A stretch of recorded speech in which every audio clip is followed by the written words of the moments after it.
Überblick. Wir haben eine umfassende und detaillierte Analyse der Global Occult Coalition (GOC) erstellt. Dabei wurden sämtliche relevanten Daten systematisch recherchiert, kritisch evaluiert und in einer strukturierten Dokumentation konsolidiert, um ein möglichst vollständiges und präzises Bild der Organisation zu gewährleisten. Bitte beachte, dass das vorliegende Video nur begrenzt visuelle Elemente enthält und nur wenige Bilder oder grafische Darstellungen zeigt. Dies liegt primär daran, dass unser Hauptaugenmerk auf der inhaltlichen Qualität und der Vollständigkeit der präsentierten Informationen lag. Aufgrund begrenzter Ressourcen und eines engen Zeitrahmens haben wir den Schnittprozess bewusst einfach gehalten, um die Inhalte so effizient wie möglich zu vermitteln. Die geringe visuelle Aufbereitung soll nicht von der Substanz ablenken, sondern die Priorität auf die fundierte Recherche und Analyse legen. Erste Einleitung. Die Global Occult Coalition (GOC) gilt als eine der am stärksten organisierten und militärisch ausgerichteten Organisationen im Kampf gegen paranormale Bedrohungen. Seit ihrer Gründung im Jahr 2004 hat sie sich durch ihre aggressive Eliminierung okkulter Objekte und Wesen einen zweischneidigen Ruf erworben. Einerseits als effektive Schutzmacht, andererseits als potenziell unkontrollierbare Kraft mit schwerwiegenden ethischen Implikationen. Ziel dieses Berichts ist es, eine umfassende Analyse ihrer Struktur, Taktiken sowie bedeutender Einsätze zu liefern, um eine fundierte Grundlage für zukünftige strategische Entscheidungen zu schaffen. Zweite. Historische Entwicklung und Hintergrund. Die Entstehung der Global Occult Coalition (GOC) lässt sich auf die frühen Jahre des 21. Jahrhunderts zurückverfolgen, als die zunehmende Bekanntheit paranormaler Phänomene und die wachsende Bedrohung durch okkulte Kräfte zu einer globalen Herausforderung wurden. In den Anfangszeiten waren verschiedene nationale Sicherheitsbehörden und Geheimdienste mit der Bewältigung dieser Phänomene überfordert oder handelten eigenständig, was zu Inkonsistenzen, Doppelarbeit und manchmal sogar gefährlichen Konflikten führte.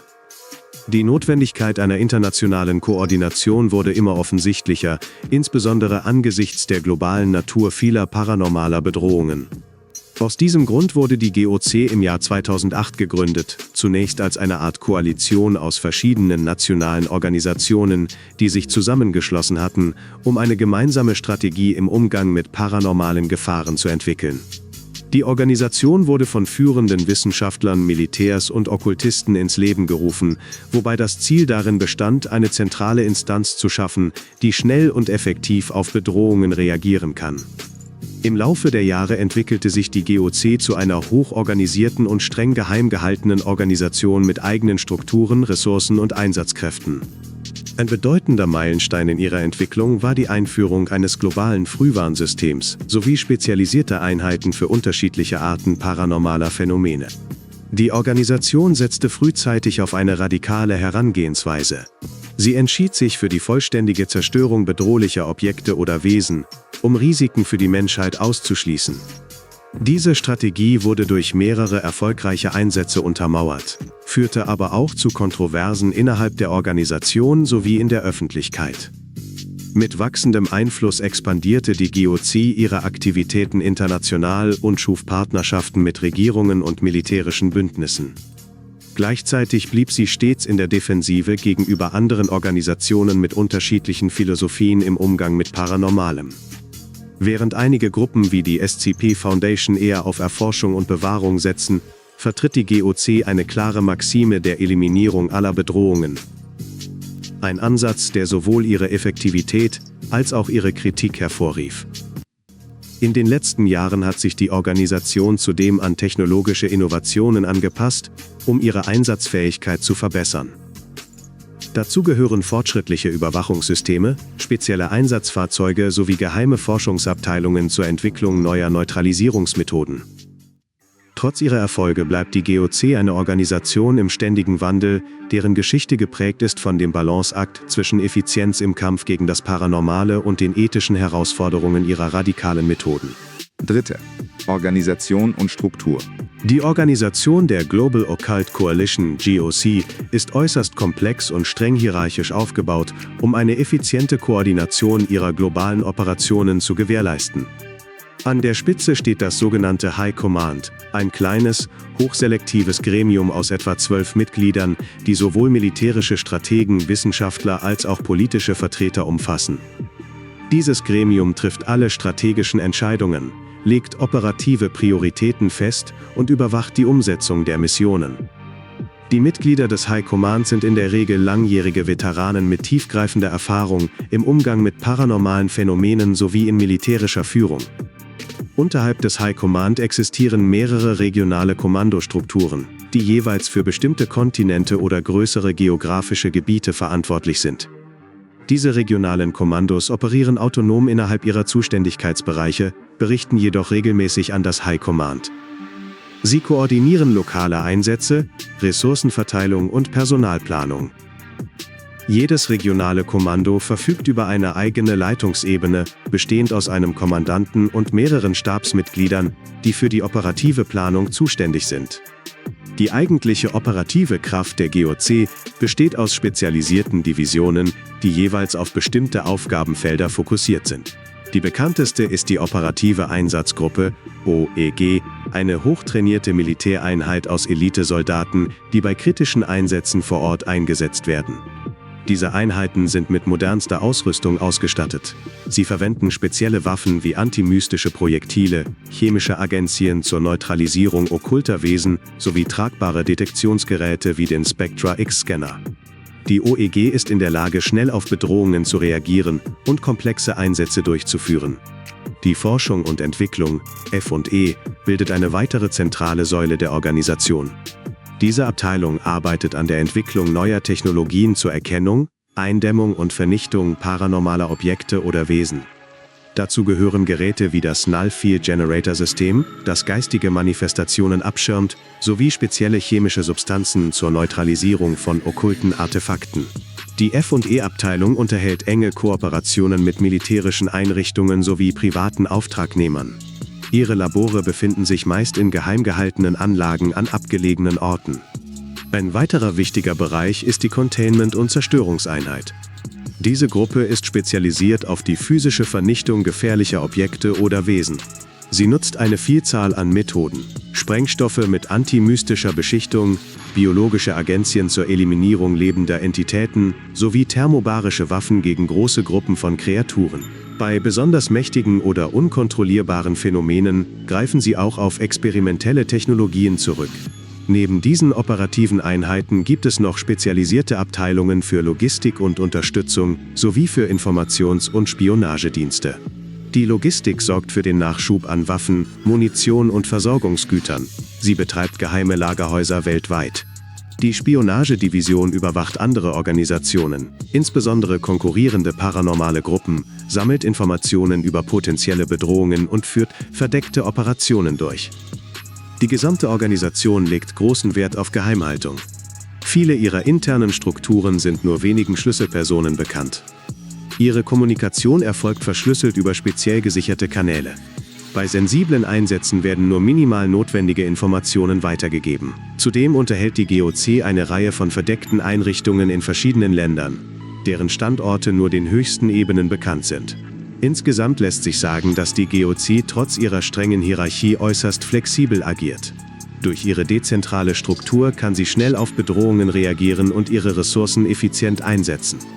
Gleichzeitig sorgt diese Organisationsebene dafür, dass keine einzelne Person oder Einheit zu viel Kontrolle erhält, was im Hinblick auf ihre radikalen Methoden notwendig ist. 4. Taktiken und Methoden. Die Vorgehensweise der GOC ist geprägt von einer kompromisslosen Haltung. Sie betrachtet okkulte Phänomene primär als existenzielle Bedrohung für die Menschheit und setzt alles daran, diese Bedrohungen zu neutralisieren oder vollständig zu eliminieren. Dabei greifen sie auf eine Vielzahl an Taktiken zurück. Militärischer Einsatz bildet das Rückgrat ihrer Strategie. Sie verwenden schwere Artillerie, chemische und biologische Agenzien sowie gezielte Zerstörungstechniken wie Sprengstoff in Kombination mit antimystischer Beschichtung. Im Gegensatz zur SCP Foundation bevorzugt die GOC keine Kontrolle oder Erforschung gefährlicher Objekte. Vielmehr wird alles zerstört, was als Risiko eingestuft wird. Bei Operationen setzen sie modernste Technologie ein. Der Spectra X-Scanner ermöglicht beispielsweise die Detektion paranormaler Aktivitäten in großem Umfang. Containment-Barrikaden schaffen physische Barrieren gegen okkulte Phänomene. Null-Field-Generatoren bieten Schutz gegen geistige Beeinflussung oder Manifestationen. Bei konkreten Einsätzen zeigt sich ihre Methodik oft in groß angelegten Aktionen. Bei der Zerstörung eines alten Kulttempels in Ägypten etwa wurde chemischer Sprengstoff eingesetzt, um das Artefakt, den sogenannten Schattenstein, zu vernichten. In Südamerika kam es bei einem Einsatz gegen parasitäre Wesen namens Nachtkriecher zu biologischen Angriffen kombiniert mit thermobarischer Bombardierung. Solche Einsätze sind häufig geprägt von hoher Gewaltbereitschaft und dem Ziel der vollständigen Vernichtung aller Spuren des paranormalen Objekts oder Wesens. 5. Ziele und Ideologie. Das primäre Ziel der Global Occult Coalition (GOC) besteht darin, die Menschheit vor allen Formen des Übernatürlichen zu schützen. Dabei verfolgt sie eine äußerst klare und kompromisslose Philosophie. Jede paranormale Bedrohung, sei es ein okkultes Artefakt, ein lebendes Wesen mit übernatürlichen Fähigkeiten oder eine gefährliche Ritualstätte, muss entweder neutralisiert oder vollständig vernichtet werden. Die Organisation betrachtet diese Bedrohungen als unkontrollierbare Risiken für die Stabilität der Welt und sieht es als ihre oberste Pflicht an, diese Risiken auszulöschen, bevor sie Schaden anrichten können. Die Grundüberzeugung der GOC basiert auf einer utilitaristischen Ethik. Das Überleben und die Sicherheit der gesamten Menschheit haben Vorrang vor kulturellen, religiösen oder ethischen Bedenken. Sie sind der Ansicht, dass das Risiko durch das Bewahren gefährlicher Artefakte oder Wesen viel zu groß ist und daher keine Kompromisse eingegangen werden dürfen. Diese Haltung führt dazu, dass bei ihrer Arbeit keine Rücksicht auf kulturelle Sensibilitäten genommen wird. Historische Stätten, religiöse Symbole oder lokale Traditionen werden oftmals ignoriert oder zerstört, wenn sie mit paranormalen Phänomenen in Verbindung stehen. Ihre Ideologie ist stark geprägt von einem Pessimismus gegenüber dem Übernatürlichen.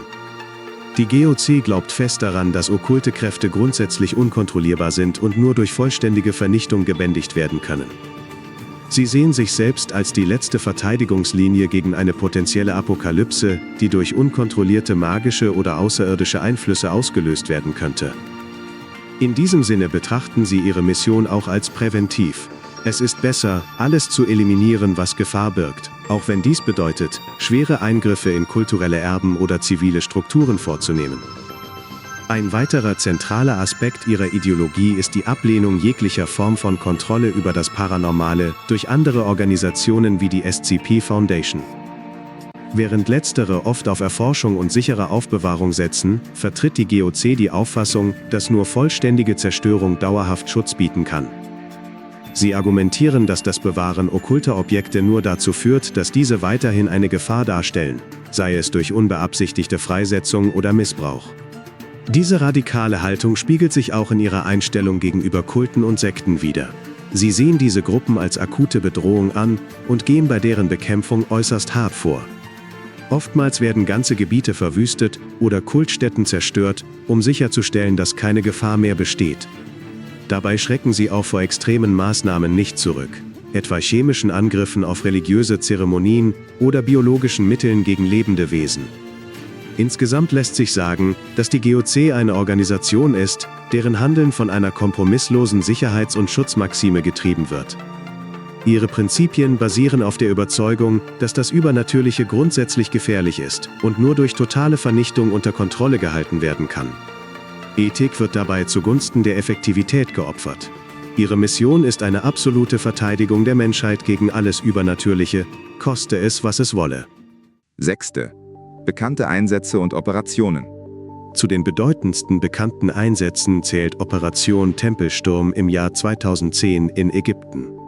Hier stürmten Spezialkräfte einen alten Kulttempel in Luxor, um ein mächtiges Artefakt namens Schattenstein zu zerstören.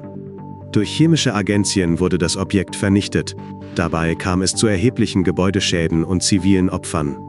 Dieser Einsatz verdeutlicht die kompromisslose Herangehensweise der Organisation an kulturell bedeutsame Stätten. Ein weiteres Beispiel ist Operation Blackout im Jahr 2012 im Amazonasgebiet Südamerikas. Ziel war die Neutralisierung eines parasitären Wesens namens Nachtkriecher, das Menschen infizierte und in blutdürstige Kreaturen verwandelte. Hierbei kamen biologisch-chemische Mittel zum Einsatz sowie thermobarische Bombardierungen großer Flächen, wobei auch unbeabsichtigte Nebenwirkungen auf lokale Tierarten dokumentiert wurden. Im Jahr 2015 führte die GOC Operation Iron Fist durch in Zentralasien bei Kirgisistan. Ziel war es, einen alten Ritualkreis zu zerstören, welcher angeblich einen Dämonenkult beschwören sollte. Mit Sprengstoff und antimystischen Feldern wurde das Ritual beendet. Jedoch wurden dabei mehrere Zivilisten verletzt oder getötet, was international Kritik hervorrief. 2018 schließlich war Operation Silent Dawn angesetzt. Die GOC griff bei einem Experiment einer privaten Organisation ein, welche versuchte, einen übernatürlichen Superkrieger mittels okkulter Technologie zu erschaffen. Das Labor wurde vollständig zerstört, mehrere Wissenschaftler getötet oder festgenommen.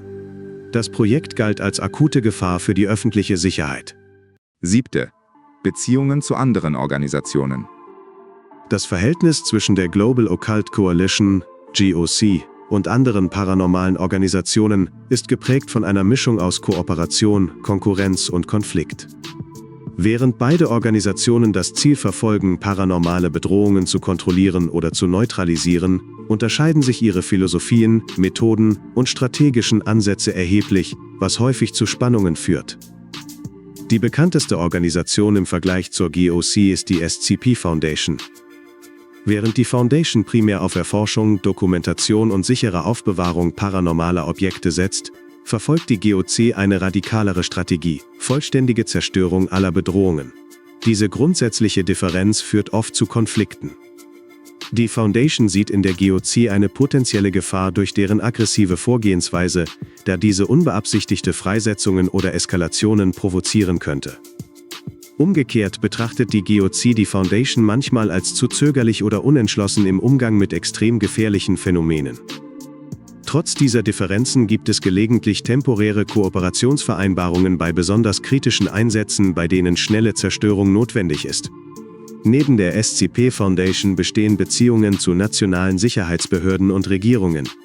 Die GOC operiert meist unabhängig von offiziellen staatlichen Strukturen.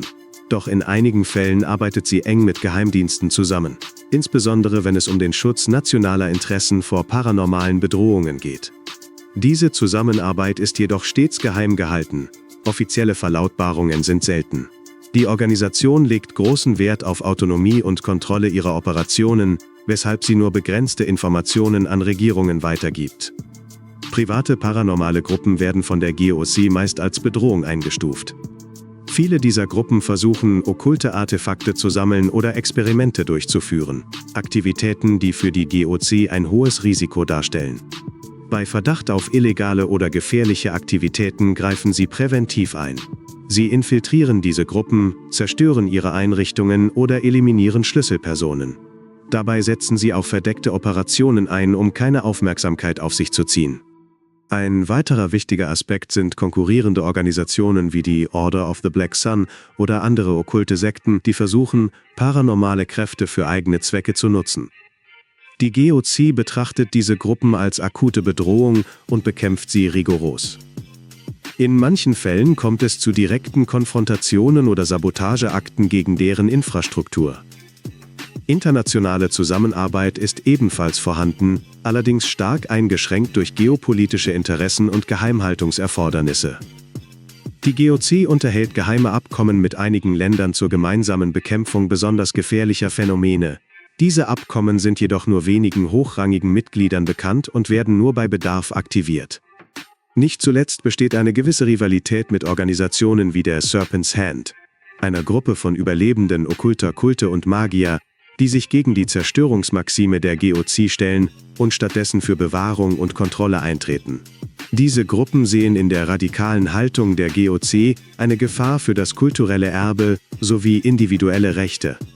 Insgesamt lässt sich sagen, dass die Beziehungen der GOC zu anderen Organisationen durch eine Balance zwischen Notwendigkeit zur Kooperation bei gemeinsamen Bedrohungen und strenger Abgrenzung aufgrund ideologischer Differenzen geprägt sind. Ihre Politik ist geprägt von Misstrauen gegenüber allen Akteuren außerhalb ihrer eigenen Hierarchie, insbesondere gegenüber Organisationen mit alternativen Ansätzen im Umgang mit Paranormalem, was ihre Fähigkeit zur Zusammenarbeit einschränkt, aber gleichzeitig ihre Unabhängigkeit bewahrt. 8. Kritische Einschätzung und Risiken. Die Organisation der Global Occult Coalition (GOC) ist zweifellos eine mächtige und gut strukturierte Einheit, die in der Lage ist, globale Bedrohungen durch paranormale Phänomene effektiv zu bekämpfen. Dennoch sind mit ihrer radikalen Herangehensweise und ihrer strengen Ideologie erhebliche Risiken verbunden. Eine zentrale Problematik besteht darin, dass die kompromisslose Zerstörung okkulter Artefakte, Wesen und Kulturen oftmals zu erheblichen kulturellen Verlusten führt. Historische Stätten, religiöse Symbole oder indigene Traditionen werden häufig zerstört, was langfristig das kulturelle Erbe gefährdet. Zudem besteht die Gefahr, dass bei Einsätzen unschuldige Zivilisten oder unbeteiligte Personen verletzt werden, insbesondere wenn Operationen in dicht besiedelten Gebieten stattfinden. Die aggressive Neutralisierung paranormaler Bedrohungen birgt außerdem das Risiko unvorhergesehener Konsequenzen. Bei der Zerstörung eines Objekts oder Wesens könnten unkontrollierte Energien freigesetzt werden, die noch gefährlicher sind als die ursprüngliche Bedrohung.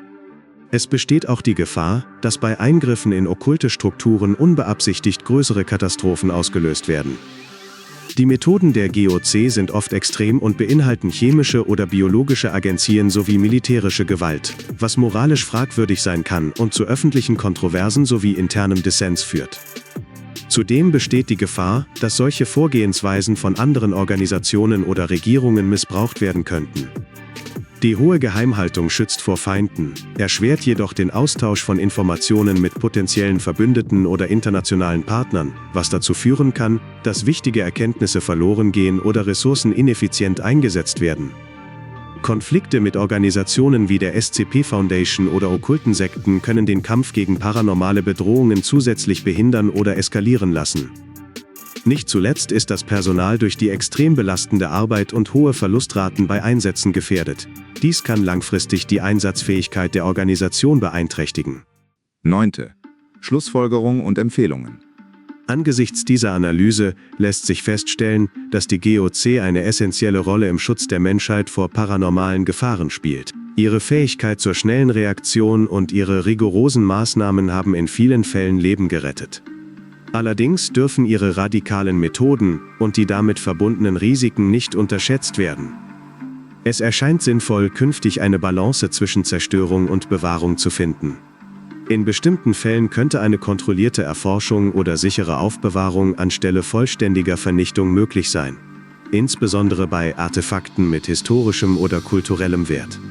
Zudem sollte die Entwicklung klarer ethischer Richtlinien forciert werden, um Kollateralschäden zu minimieren und moralische Bonderungen einzuhalten. Der Aufbau sicherer Kommunikationskanäle für den Austausch mit internationalen Partnern sowie zivilgesellschaftlichen Organisationen könnte Transparenz erhöhen und Missverständnisse vermeiden helfen. Investitionen in Ausbildung, psychologische Betreuung und Unterstützung des Personals sind notwendig, um Burnout und Verluste zu reduzieren und so die langfristige Einsatzfähigkeit zu sichern. Weiterhin sollte die Organisation technologische Innovationen vorantreiben, um weniger invasive Methoden zur Erkennung und Neutralisierung paranormaler Phänomene zu entwickeln und somit Risiken bei Einsätzen zu verringern. Eine offenere Haltung gegenüber Kooperationen mit Organisationen wie der SCP Foundation oder wissenschaftlichen Institutionen könnte den Wissensaustausch fördern und gemeinsam effektivere Strategien ermöglichen. Schließlich ist es unerlässlich, umfassende Risikoanalysen vor jedem Einsatz durchzuführen, sowie klare Notfall- und Eskalationspläne zu entwickeln, um unkontrollierte Situationen bestmöglich zu vermeiden. Insgesamt sollte die GOC ihre Strategien kontinuierlich überprüfen und anpassen, um sowohl ihre Effektivität als auch ihre ethische Integrität sicherzustellen. Nur so kann sie auf Dauer ihre Mission erfüllen, ohne unnötige Risiken einzugehen.